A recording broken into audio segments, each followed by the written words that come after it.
जय जोहर संगवारी हो। आप मतलब बहुत दिन के बाद में मिला था वो, तो खबर माफ़ी चाहता मैं।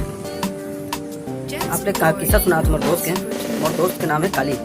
आप लोग मालूम हुई ना, मोर दोस्त है एक काली लड़का है रे भाई, लड़की उड़की नो है, ये बात ला जाना तो। मोर दोस्त के नाम है काली। एक बार बोले मोर भाई चल यार कुछ नाश्ता वास्ता खवा दे, क्या रेस्टोरेंट में ले जाके यार तो मसाला डोसा खिला भाई। मसाला डोसा के प्राइस रही से 150 रुपया, 25-20 रुपये वाले मसाला डोसा खवाइए, 150 रुपये का मसाला डोसा खवाइए। दिल खुश हो गया, क्या दोस्त इतने से सब चला दे दिलदार। सब लोग खाइन पियन मस्त मजा उड़ाइन।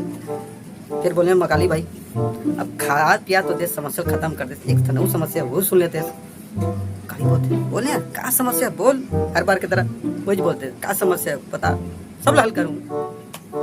मैं बोले दोस्त तेरे पास बहुत सारे गर्लफ्रेंड है, एक या 2 ठन गर्लफ्रेंड तो मुला भी दिवा देते भाई, गर्लफ्रेंड चाहिए तो ले।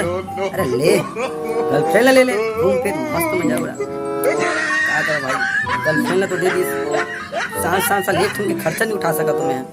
रोज भाई पार्टी में कर दी चड्डी मांगे, पूरा बैंक बैलेंस खाली हो गया यार। क्या होता है यार, इसलिए दोस्त को मत